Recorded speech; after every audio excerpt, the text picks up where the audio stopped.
शांति 28 मई 2024 बाबा के महावाक्य। मीठे बच्चे, बाप है सर्व संबंधों के प्यार की स्क्रीन। एक मीठे माशूक को याद करो तो बुद्धि सब तरफ से हट जाएगी। प्रश्न: कर्मातीत बनने का सहज पुरुषार्थ व युक्ति कौन सी है? उत्तर: भाई भाई की दृष्टि को पुरुषार्थ करो। बुद्धि से एक बाप के सिवाय और सब कुछ भूल जाए। कोई भी देहधारी संबंध याद न आए तब कर्मातीत बनेंगे। अपने को आत्मा भाई भाई समझना यही पुरुषार्थ की मंजिल है। भाई भाई समझने से देह की दृष्टि विकारी ख्यालात खत्म हो जाएंगे। ओम शांति। डबल ओम शांति। डबल कैसे है? यह तो तुम बच्चों की ही बुद्धि में है। बाप भी बच्चों को ही बैठ समझाते हैं। पहले तो बाप का निश्चय होना चाहिए, क्योंकि यह बाप भी है, टीचर भी है, गुरु भी है। यूं तो लौकिक रीति से अलग अलग होते हैं। टीचर जवानी में किया जाता है, गुरु 60 वर्ष की आयु के बाद करते हैं। यह तो जब आते हैं तीनों ही इकट्ठी सर्विस करते हैं। कहते हैं छोटे बड़े सब पढ़ सकते हैं। बच्चों की ब्रेन अच्छी फ्रेश होती है। यह तो बच्चे समझ गए। छोटे बड़े सब जीव की आत्मा जरूर हैं। आत्मा जीव में प्रवेश करती है। आत्मा और जीव में फर्क तो है ना। यहाँ तुम बच्चों को आत्मा और परमात्मा का ज्ञान दिया जाता है। आत्मा तो अविनाशी है, बाकी शरीर यहाँ भ्रष्टाचार से पैदा होता है। वहाँ तो भ्रष्टाचार का नाम ही नहीं होता। गाया जाता है संपूर्ण निर्विकारी दुनिया। श्रेष्ठाचारी और भ्रष्टाचारी अक्षर है ना। यह सब बातें बाप ही समझाते हैं। बच्चों को सिर्फ यह पक्का निश्चय हो जाए कि हम आत्माओं का बाप हमको पढ़ाते हैं। बाप आते ही हैं पुरुषोत्तम संगम युग पर। तो इससे सिद्ध होता है कनिष्ठ से पुरुषोत्तम बनाते हैं। यह दुनिया ही कनिष्ठ तमो प्रधान है। इसको रौरव नर्क कहा जाता है। अब हमको वापस जाना है, इसलिए अपने को आत्मा समझो। बाप आए हैं लेने लिए। हम भाई भाई हैं, यह पक्का निश्चय कर लो। यह देह तो रहेगी नहीं, फिर विकार की दृष्टि खलास हो जाएगी। यह है बड़ी मंजिल। इस मंजिल पर बहुत थोड़े पहुंच सकते हैं। मेहनत है। पिछाड़ी में कोई भी चीज याद न आए, इसको कहा जाता है कर्मातीत अवस्था। यह देह भी विनाशी है, इससे भी ममत्व निकल जाए। पुराने संबंध में ममत्व नहीं रखना है, अब तो नए संबंध में जाना है। पुराना आसुरी संबंध स्त्री पुरुष का कितना छीछी है। बाप कहते हैं अपने को आत्मा समझो। अब वापस जाना है। आत्मा आत्मा समझते रहेंगे तो फिर शरीर का भान नहीं रहेगा। स्त्री पुरुष की कशिश निकल जाएगी। लिखा हुआ भी है, अंतकाल जो स्त्री सिमरे, ऐसे चिंतन में जो मरे। इसलिए कहते हैं अंतकाल गंगा जल मुख में हो, श्री कृष्ण की याद हो। भक्ति मार्ग में तो श्री कृष्ण की याद रहती है। श्री कृष्ण भगवानुवाच कह देते हैं। यहाँ तो बाप कहते हैं देह को भी याद नहीं करना है। अपने को आत्मा समझो और सब तरफ से दिल हटाते जाओ। सभी संबंधों का प्यार एक में जैसे सैकरीन हो जाता है। सबका मीठा और फिर सबका माशूक भी है। माशूक एक ही है, परंतु भक्ति मार्ग में नाम कितने रख दिए हैं। भक्ति का विस्तार बहुत है। यज्ञ, तप, दान, तीर्थ, व्रत करना, शास्त्र पढ़ना, ये सब भक्ति मार्ग की सामग्री है। ज्ञान की सामग्री तो कुछ भी है नहीं। यह भी तुम नोट करते हो समझाने के लिए।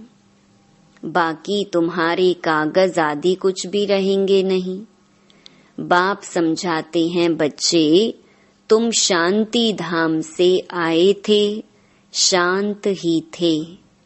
शांति के सागर से तुम शांति का, पवित्रता का वर्षा लेते हो। अभी तुम वर्षा ले रहे हो ना, ज्ञान भी ले रहे हो।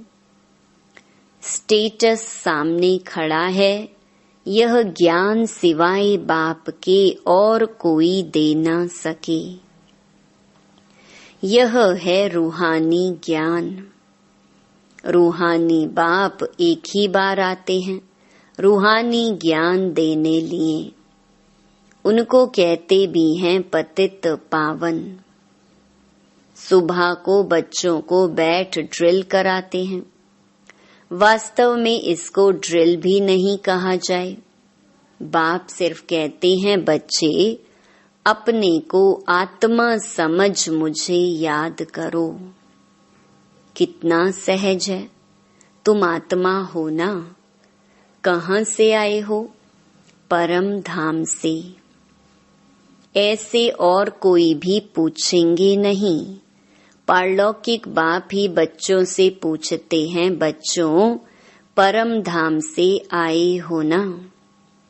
इस शरीर में पाठ बजाने। पाठ बजाते बजाते अब नाटक पूरा हुआ। आत्मा पतित बनी तो शरीर भी पतित बना है। सोने में ही अलौय पड़ती है, फिर उनको गलाया जाता है। वह सन्यासी लोग ऐसे अर्थ कभी नहीं समझाएंगे। वो तो ईश्वर को जानते ही नहीं।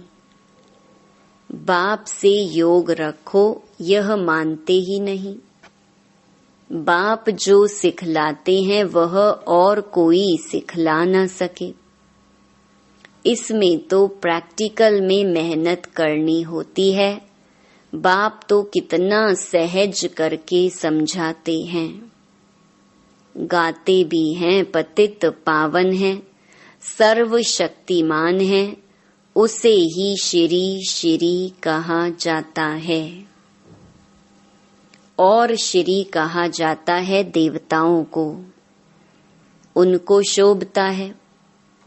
उन्हों की आत्मा और शरीर दोनों पवित्र हैं। आत्मा को तो कोई निर्लेप कह न सके। आत्मा ही 84 जन्म लेती है, परंतु मनुष्य ना जानने के कारण अनराइचियस बन पड़े हैं। एक बाप ही आकर राइचियस बनाते हैं। रावण अनराइचियस बनाते हैं। चित्र तो तुम्हारे पास हैं, बाकी ऐसा 10 शीश वाला रावण कोई होता नहीं। सतयुग में तो रावण है नहीं, यह तो क्लियर है। परंतु जो सुनने वाले होंगे वह कहेंगे यहाँ का सैपलिंग है। कोई थोड़ा सुनेंगे, कोई बहुत भी सुनेंगे। भक्ति मार्ग का देखो विस्तार कितना है। अनेक प्रकार के भक्त हैं और फिर पहले से ही सुना है भगाते थे। श्री कृष्ण के लिए भी कहते हैं ना, भगाया।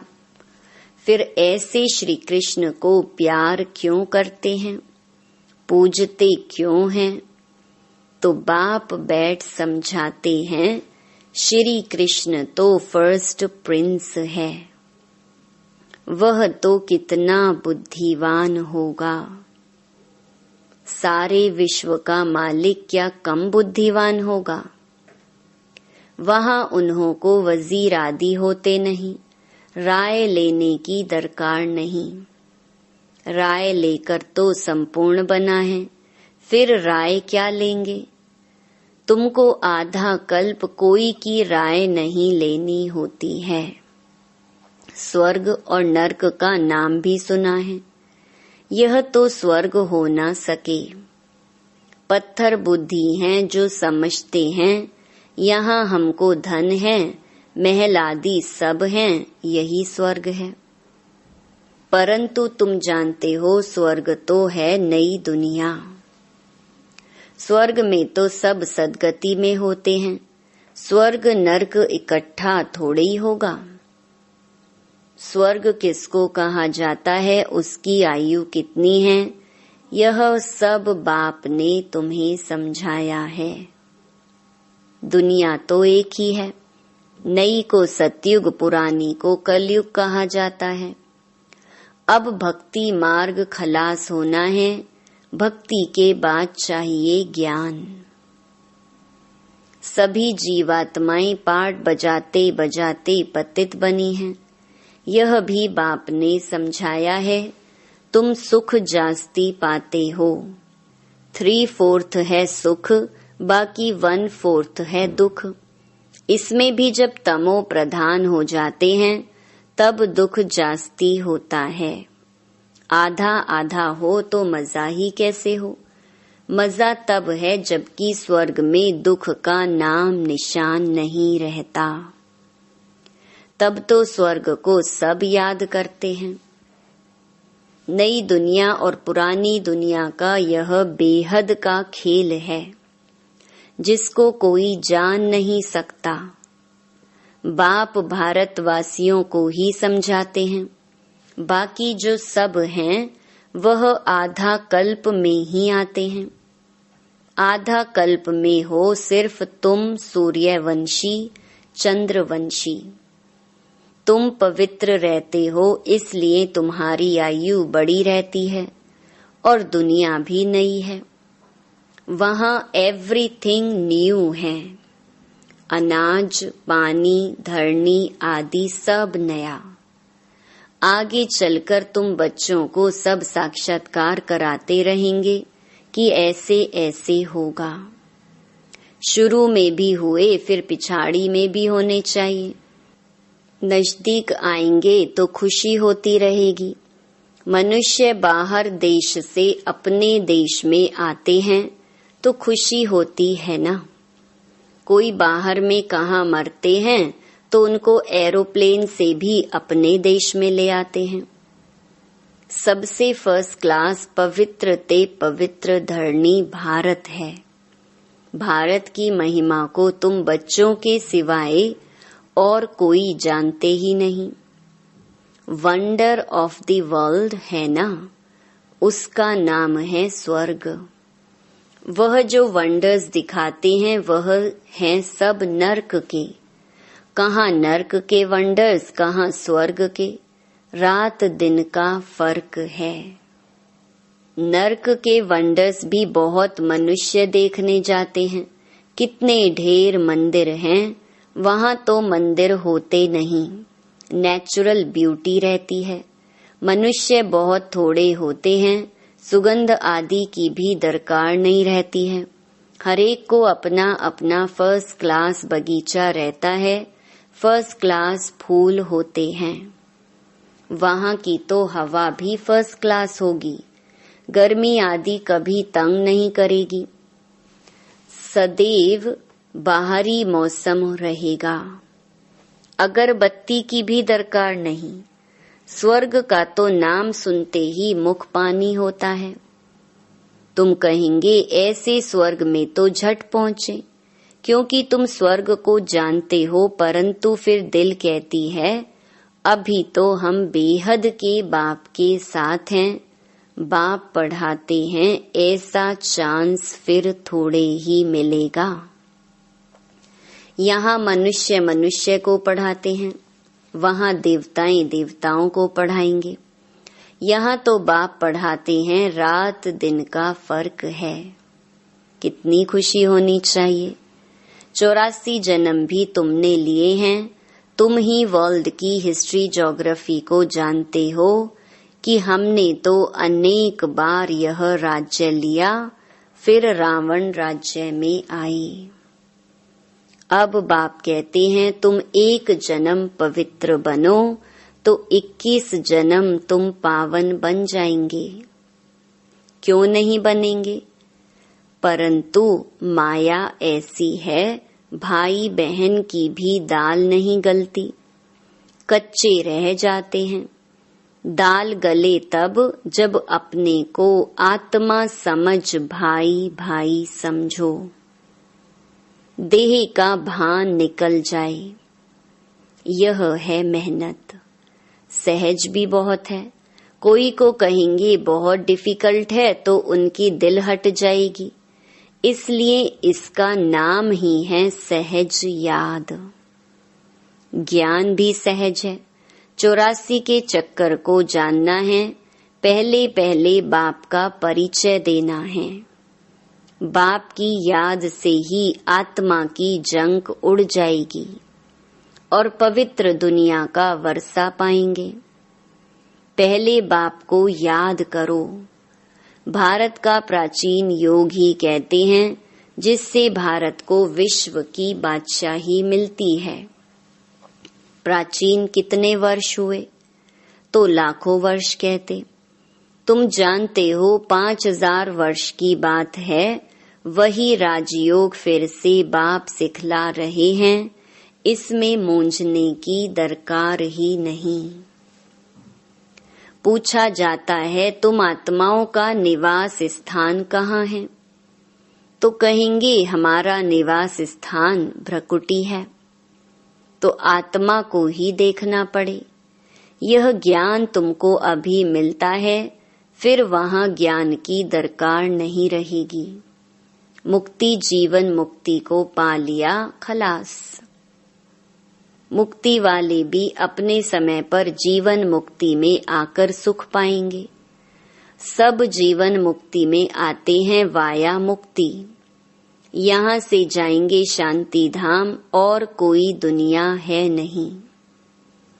ड्रामा अनुसार सबको वापस जाना ही है। विनाश की तैयारियां हो रही हैं। इतना खर्चा कर बॉम्ब्स बनाते हैं, सो रखने के लिए थोड़े ही बनाते हैं। बारूद है ही विनाश के लिए। सतयुग त्रेता में यह चीजें होती नहीं। अब 84 जन्म पूरे हुए, हम यह शरीर छोड़ घर जाएंगे। दीपमाला पर सब नए नए अच्छे अच्छे कपड़े पहनते हैं ना।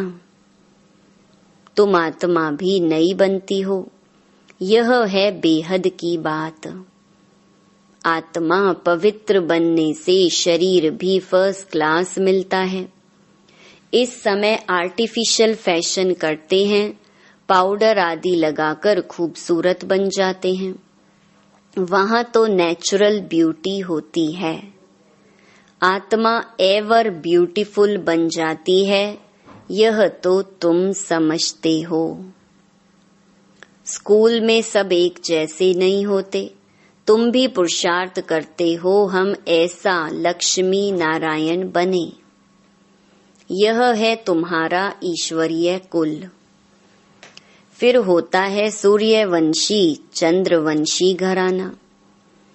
तुम ब्राह्मणों में राजाई नहीं है, तुम अभी संगम पर हो, कलयुग में अब राजाई है नहीं।